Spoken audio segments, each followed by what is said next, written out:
நம்ம தஜ்வீத் சட்டம் அப்படின்னு எடுத்துக்கிட்டோன்னா நிறைய இருக்குது இல்லையா? குர்ஆன் வந்து 30 ஜுஸு. அப்போ 30 ஜுஸுலேயுமே வந்து ஒவ்வொரு சட்டமாக நம்ம பார்க்கணும் அப்படின்னா நுணுக்கமாக பார்த்தா ஏராளமான சட்டங்கள் இருக்குது. நம்ம வந்து ரொம்ப மெயினாக சில சட்டங்கள் மட்டும் என்ன செய்வோம், பார்த்துப்போம். அதுக்கப்புறம் மற்ற சட்டங்களை நம்ம பார்க்கலாம். ரொம்ப மெயினான சட்டங்கள் என்ன அப்படின்னா 15 சட்டங்கள் கிட்ட இருக்குது. அந்த 15 சட்டங்களில் ஃபஸ்ட்டு சின்ன சட்டம் அப்படின்னு எடுத்துக்கிட்டோன்னா என்ன தெரியுமா? இந்த மாடல் மாதிரி வந்து ஒரு எழுத்துக்கு மேலே வரும். மாடல் மாதிரி நீங்கள் பார்த்தா தெரியும் குர்ஆனில். அந்த மாதிரி வந்துச்சுன்னா அதை சின்ன அலிஃப் அப்படின்னு சொல்லுவாங்க.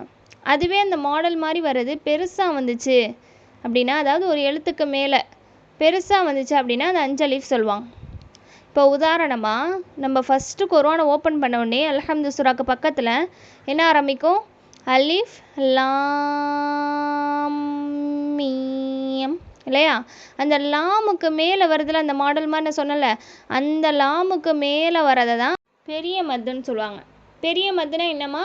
5 அலிஃப் அளவுக்கு நீட்டணும். இப்போ எப்படி நம்ம நீட்டுறது அப்படின்னு பார்த்தீங்கன்னா, உங்கள் கையில் வந்து 1 2 3 அப்படின்னு நம்ம சொல்லி எண்ணுவோம் தெரியுமா?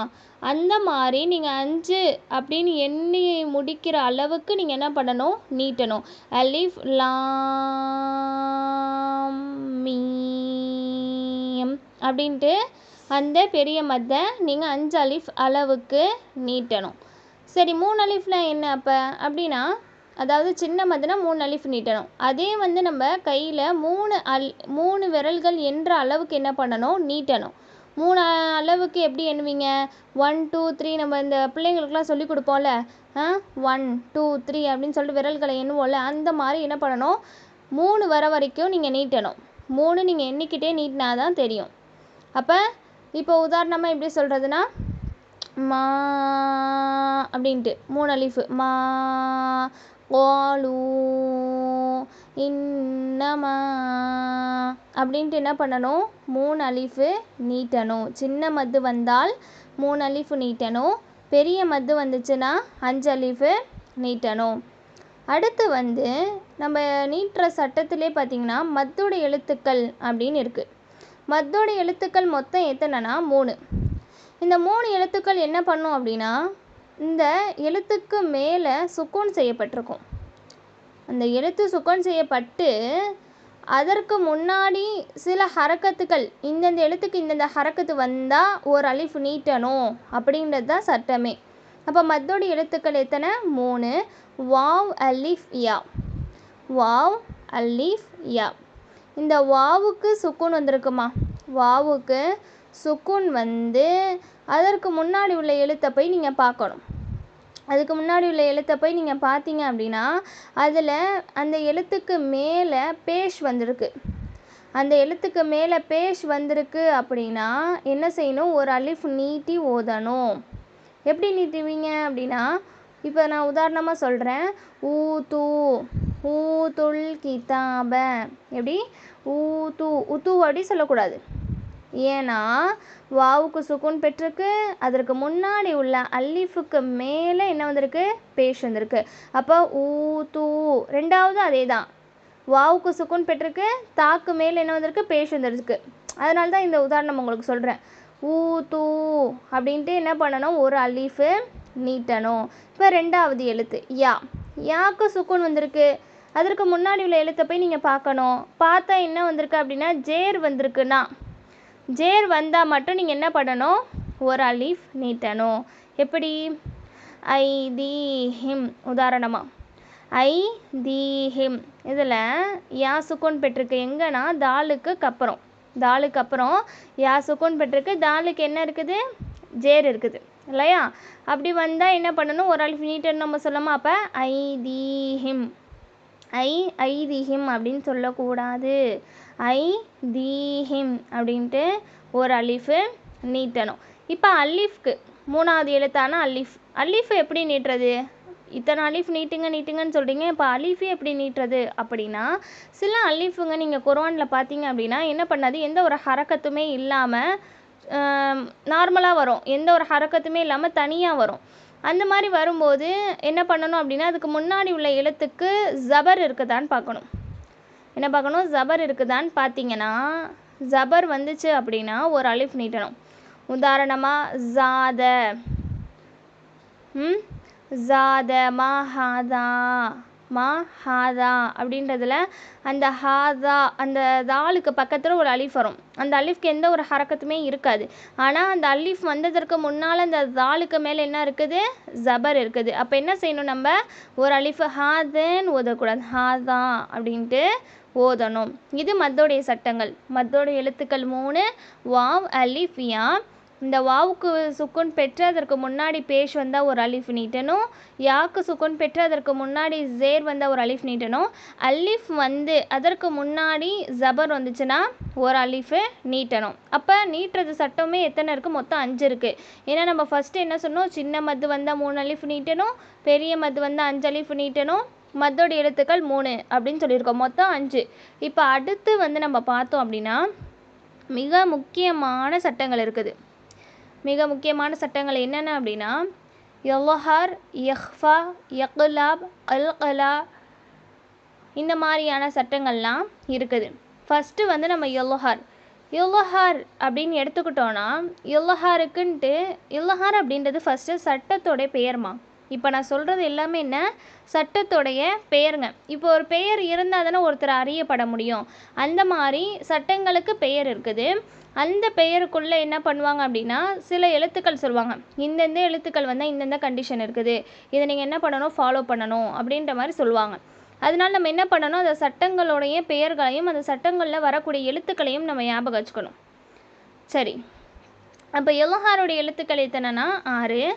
ஹம்ஸா, ஹா, ஐன், ஹா, கைன், ஹா. ஹம்ஸா, ஹா, ஐன், ஹா, கைன், ஹா. சரி, இந்த 6 எழுத்துக்கள் என்ன பண்ணும் அப்படின்னா ஃபஸ்ட்டு எதுக்கு பின்னாடி வரும் அப்படின்னு நம்ம தெரிஞ்சுக்கணும் இல்லையா? எதுக்கு பின்னாடி வந்தால் இந்த எழுத்துக்கள் என்ன நம்ம பண்ணி ஓதணும் அப்படின்னு பார்த்தீங்கன்னா நூனே சாக்கின் அப்படின்னு சொல்லுவாங்க. நூனே சாக்கின்னா ஃபஸ்ட்டு என்னன்னா நூனுக்கு மேலே சுக்குன் இருந்துச்சுன்னா அது நூனே சாக்கின்.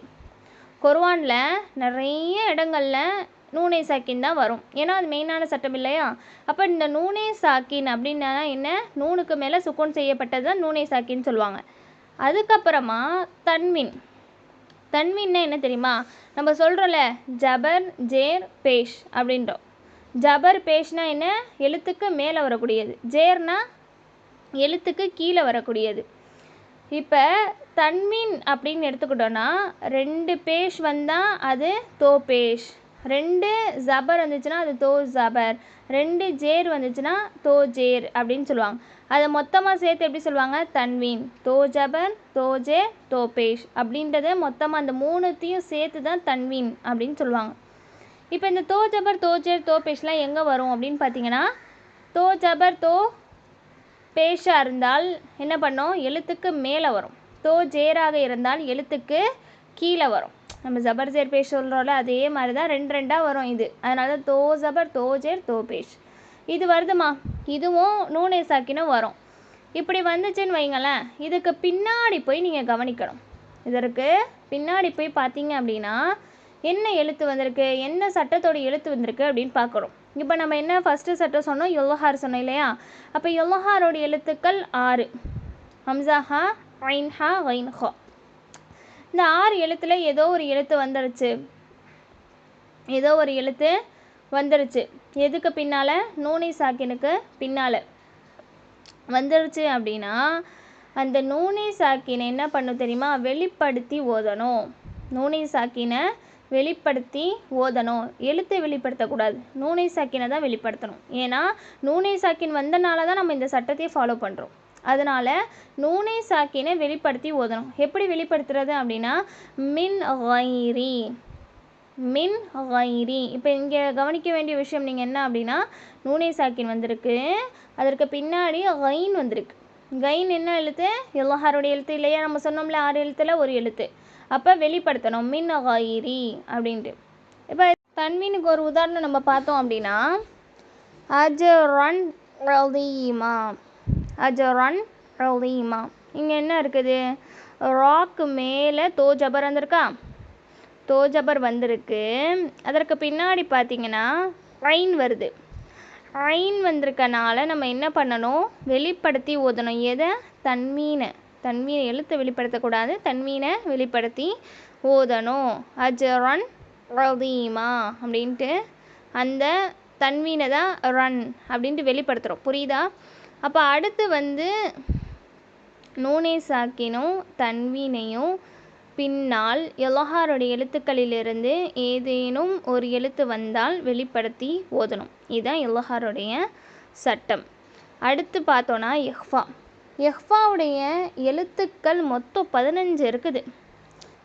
எஹ்ஃபாவுடைய எழுத்துக்கள் 15 இருக்குது. என்னென்ன அப்படின்னா தா, சா, ஜீம், தால், ஜால், ஜா, சீன், ஷீன், ஸ்வாத், வாத், தா, லா, ஃபா, கஃப், கஃப்.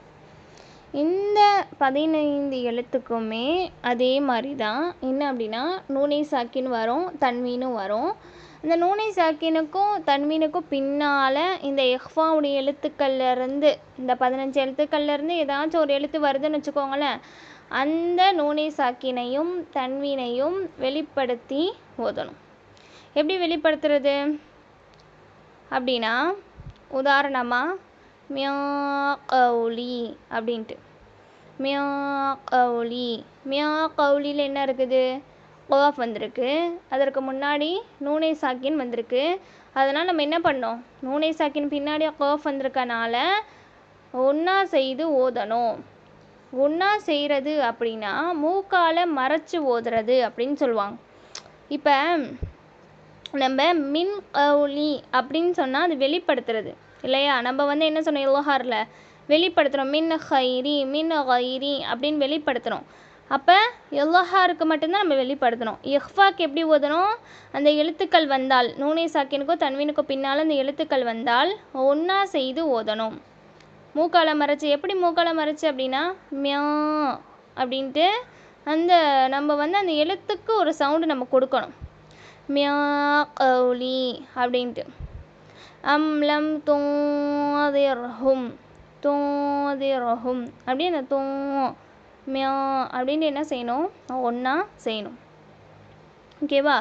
இப்போ வந்து இதுவே நம்ம தன்வீனுக்கு பார்த்தோம் அப்படின்னா என்னம்மா வரும்? கௌலா சகீலா, கௌலா. அந்த வந்து தன்வீன் லன்னு நார்மலாக ஓதுவாங்க. அதாவது தஜ்வீத் தெரியாதவங்க. நம்ம வந்து எப்படி சொல்லணும், தஜ்வீத் தெரிஞ்சவங்க, எஹ்ஃபாவுடைய எழுத்து என்ன வந்திருக்கு? சா வந்திருக்கு. அதுக்கு முன்னாடி தன்வீனான என்னது தோ ஜபர் வந்திருக்கு. அப்போ எப்படி சொல்லணும்? கௌலா சகீலா அப்படின்ட்டு சொல்லணும். அப்போ எஹ்ஃபாவுடைய எழுத்துக்கள் 15.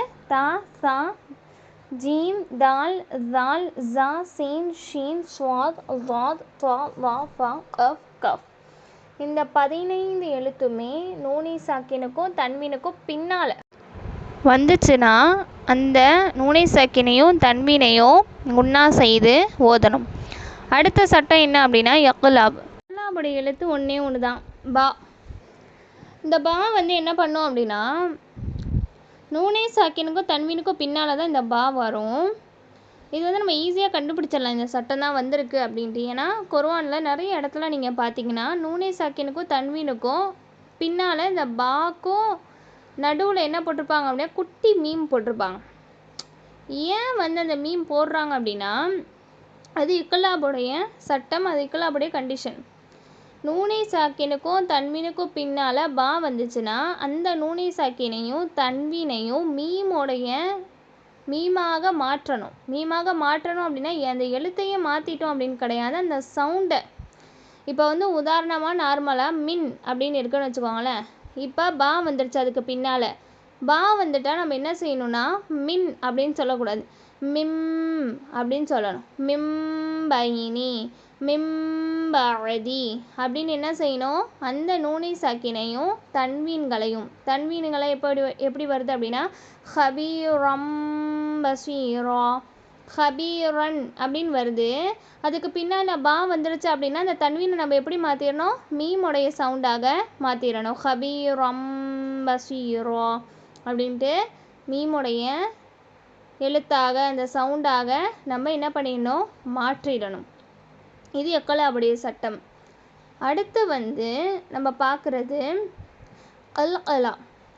கல்கலா அப்படின்னா அது ஷார்ட்டாக நீங்கள் எப்படி ஞாபகம் வச்சுக்கலாம் அப்படின்னா குத்துபுஜத் அப்படின்னு ஞாபகம் வச்சுக்கலாம். குத்துபுஜத் அப்படின்ல என்னென்ன எழுத்து இருக்கும் அப்படின்னா காஃப், டா, பா, ஜீம், தால். இந்த 5 எழுத்துக்கள் இருக்குது. இந்த 5 எழுத்துக்களையுமே என்ன பண்ணணும் அப்படின்னா அசைச்சு ஓதணும். எப்போ தெரியுமா? இந்த 5 எழுத்துக்கள் சுக்குன் பெற்ற நிலையில் ஆயத்தோடைய நடுவுலையோ அல்லது ஆயத்தோடைய கடைசியிலையோ வந்தால். ஆயத்து நடுவில் வருது அப்படின்னா இப்போ உதாரணமாக யக்ர யக்ர அப்படின்றதுல யக் அப்படின்னு என்ன செய்யணும்? இந்த ஆஃபை அசைக்கணும். இக்ர அப்படின்னு சொல்லி ஓதக்கூடாது. யக் யக் அப்படின்னு என்ன செய்யணும்? அசைக்கணும். இப்போ ஆயத்தோடைய கடைசியில் சுக்குன் பெற்று எப்படி வரும் அப்படின்னா ஃபஸ்ட்டு ஒரு விஷயத்தை நல்லா இப்போ நம்ம புரிஞ்சுக்கணும். ஆயத்துக்களை நாம் நிப்பாட்டும் போது சுக்குனோட தான் நிப்பாட்டுவோம். தோ ஜபரை தவிர. தோ ஜபர் வந்தால் மட்டும் அலிஃபோடைய நிலையில் நம்ம நிப்பாட்டுவோம் ஆயத்துக்களை. மற்ற இடங்கள்லாம் நம்ம என்ன செய்வோம்? ஆயத்துக்களை சுக்குன் வச்சு தான் நிப்பாட்டணும். அப்படி சுக்குன் வச்சு நம்ம நிப்பாட்டுறதுனால நம்ம கல்கலாவுடைய சட்டத்தில் என்ன சொல்கிறோம்? ஆயத்தோடைய கடைசிலையும் ஆயத்தோடைய நடுவுலையும் சுக்குன் பெற்ற நிலையில் அந்த எழுத்துக்கள் வந்தால் என்ன செய்யணும்? அசைக்கணும். இப்போ ரொம்ப ஃபேமஸான நம்ம எல்லாருக்குமே தெரிஞ்ச சூறா பார்த்தோம் அப்படின்னா என்னது? குல்ஹு வல்லாஹு அஹத். அஹத் அப்படின்னு என்ன செய்யணும்? அசைக்கணும். அஹது அப்படி சொல்லக்கூடாது. அஹத்.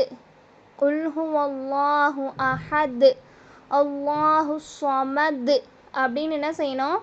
அசைக்கணும். இப்போ குல் அஊது பிரப்பில் ஃபலக். ஃபலக் லாஸ்ட்டில் என்ன வருது? கோஃப் வருது. குல்ஹு அல்லாஹு அஹதில் தால் வருது. அப்போ என்ன செய்கிறோம்? இதுக்கு இங்கே வந்து சுக்குனே இல்லையே, நீங்கள் ஏன் வந்து அசைக்க சொல்கிறீங்க அப்படின்னு கேட்டால் என்ன வருது? அஹதில் தோப்பேஷ் தான் வருது. ஆனால் என்ன வருது? ஆயத்தோடைய முடிவில் வருதுல்ல. அப்போ நம்ம என்ன செய்யணும்? சுக்குனுடைய நிலையாக அந்த தால் மாறிடும். அதனால தான் நம்ம என்ன செய்கிறோம்? அஹத் அப்படின்ட்டு அசைக்கணும். இப்போ கல்கலாவுடைய எழுத்துக்கள் 5 குத்துபுஜத் என்று ஷார்ட்டாக ஞாபகம் வச்சுக்கலாம். காஃப், தா, பா, ஜீம், தால். இந்த 5 எழுத்துக்குமே சுக்குன் பெற்று ஆயத்தோடைய நடுவுலையும் ஆயத்தோடைய கடைசியிலையோ வந்தால் அசைத்து ஓத வேண்டும். இதுக்கு வந்து நீங்கள் நூனை சாக்கின்னு தன்மீன்லாம் பார்க்க தேவையில்லை. அடுத்த சட்டம் வந்து இதுகாம். இதுகாம் வந்து கொஞ்சம் 2 சட்டமாக இருக்கும். ஏன் அப்படின்னா இதுகாமோடைய எழுத்துக்கள் 6. எர்மலூன் அப்படின்னு ஞாபகம் வச்சுக்கோங்க. எர்மலூன் யா ரா மீம் லாம் வாவ் நூன். எத்தனை எழுத்துக்கள்? 6 எழுத்துக்கள் நான் சொன்னேன்னா யா ரா மீம் லாம் வாவ் நூன். இந்த 6 எழுத்துமே என்னம்மா பண்ணும்? 2 டைப்பாக பிரியும். 2ஆக வந்து பிரியும். அதில் ஒரு டைப் நீங்கள் பார்த்தீங்க அப்படின்னா 4 எழுத்துக்கள் கொண்டதாக இருக்கும். செகண்ட் டைப்பில் வந்து 2 எழுத்துக்கள் கொண்டதாக இருக்கும். 4 எழுத்துக்கள் உள்ளதை வந்து எப்படி ஓதணும் அப்படின்னா ஃபஸ்ட்டு என்னென்ன எழுத்துக்கள் அப்படின்னா yeah wow meme noon. Yeah wow meme noon.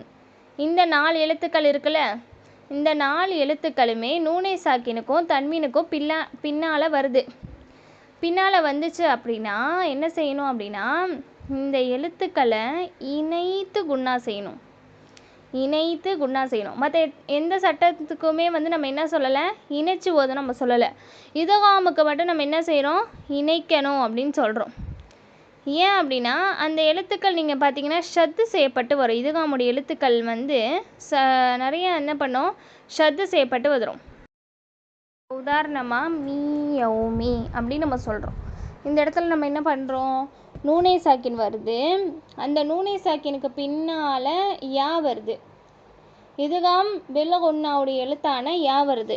இப்போ என்ன செய்கிறோம்? நம்ம இணைத்து குன்னா செய்யணும் இல்லையா? அப்போ எப்படி ஓதணும்? மீ மீ அப்படின்னு என்ன பண்ணிடணும்? ஃபஸ்ட்டு இணைச்சிடுறோம். குன்னா செய்யறோன்னா மீ யௌமி அப்படின்ட்டு எப்படி செய்யணும்? குன்னா செய்யணும். பிலா குன்னாவுடைய எழுத்துக்கள் எத்தனை தெரியுமா?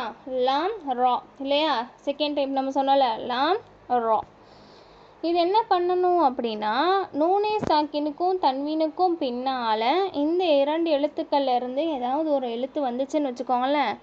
அந்த எழுத்தை வந்து என்ன பண்ணணும்? இணைக்க மட்டும் செய்யணும். குன்னா செய்யக்கூடாது. இணைக்க மட்டும் செய்யணும், குன்னா செய்யக்கூடாது. எப்படி இணைக்கணும் அப்படின்னா, இப்போ உதாரணமாக மிர் ராப்பிஹிம் இந்த இடத்துல நான் என்ன பண்ணுறேன், நூனை சாக்கினுக்கு பின்னால் வந்த பிலா குன்னாவுடைய எழுத்தான ரா என்ன பண்ணுறேன், இணைக்கிறேன். எதோட, நூனை சாக்கினோட இணைக்கிறேன். மிர் அப்படின்ட்டு இணைக்கிறேன். மிர் ராப்பிஹிம் அப்படிதான். நான் என்ன சொல்லலை, மிர் ராப்பிஹிம் அப்படிலாம் நான் என்ன செய்யலை, குன்னா செய்யலை. அப்படி செய்யவும் கூடாது. குன்னாவை இணைக்கணும், பிலா குன்னாவை இணைக்கக்கூடாது.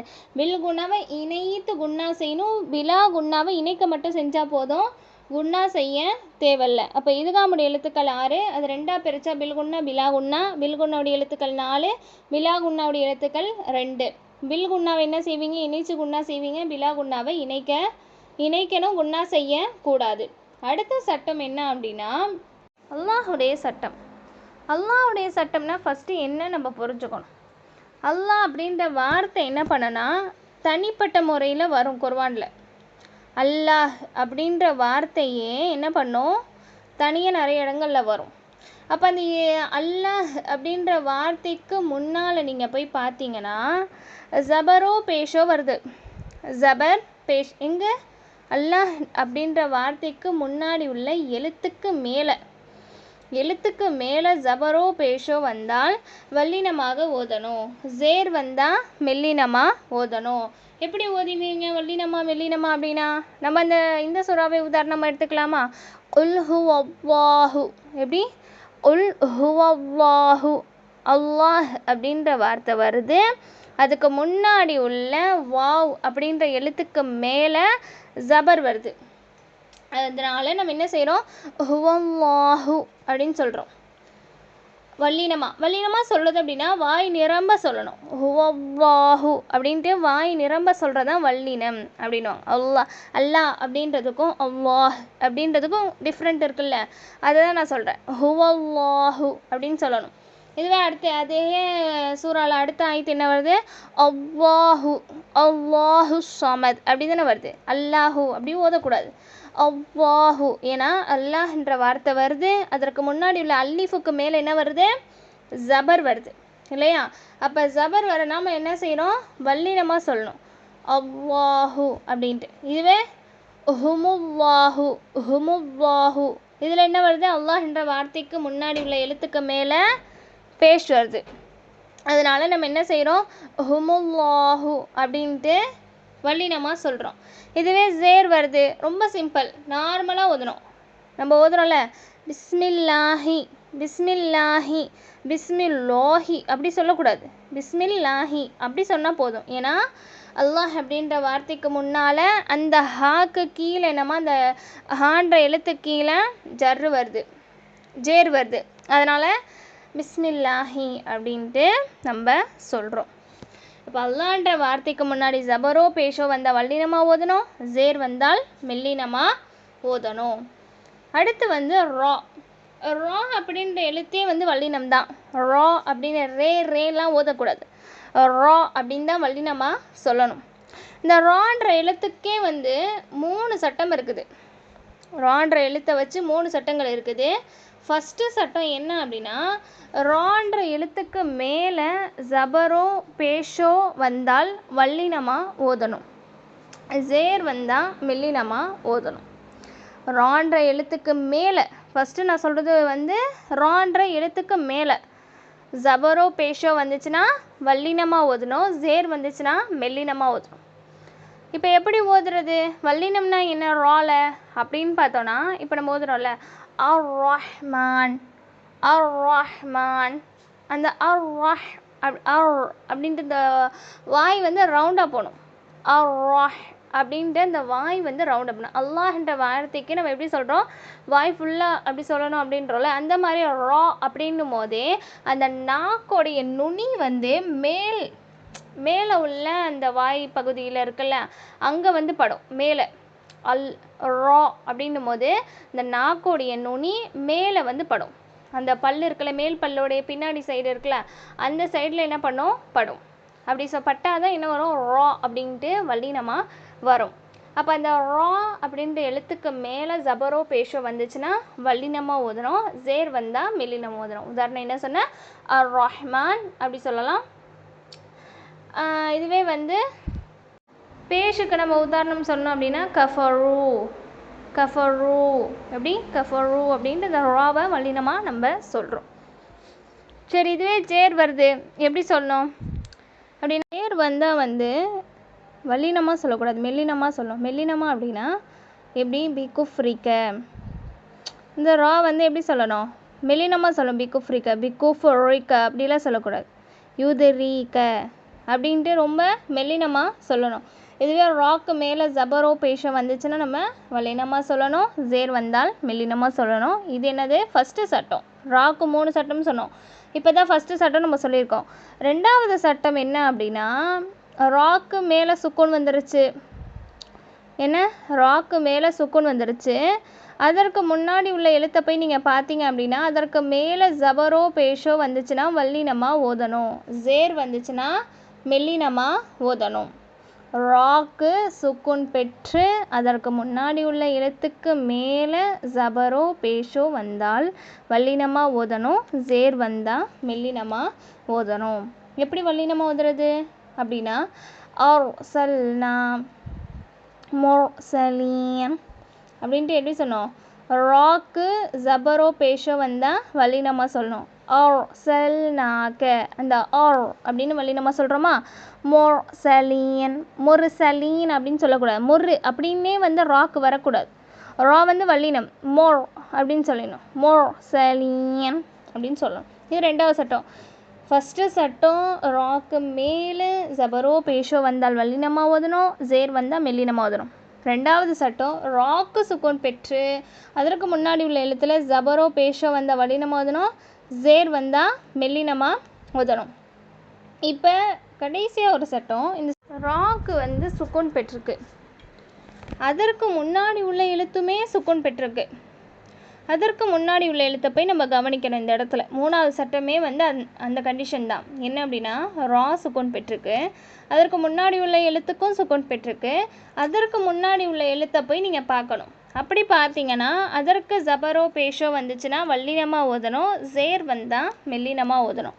இதுக்கு உதாரணம் எங்கே இருக்குது அப்படின்னா, நம்ம ஓதுறோம்ல தொழுகையில் ஓதுற ரொம்ப சின்ன சுறா வல்ல அசோர், வல்ல அசோர், இதில் என்ன வல்லினம் மெல்லினம் இருக்குது அப்படின்னு கேட்டிங்கன்னா, வல்ல அசுர் அப்படின்றதில் நான் என்ன சொன்னேன் ஆரம்பத்துலேயே, ஆயத்து நம்ம எப்பயுமே என்ன செய்யணும், ஆயத்தோடைய முடிவில் அந்த எந்த எழுத்து கடைசியாக இருக்கோ அந்த எழுத்துக்கு என்ன ஹரக்கத்து இருந்தாலும் நம்ம சுக்கூனாக மாற்றிடணும்.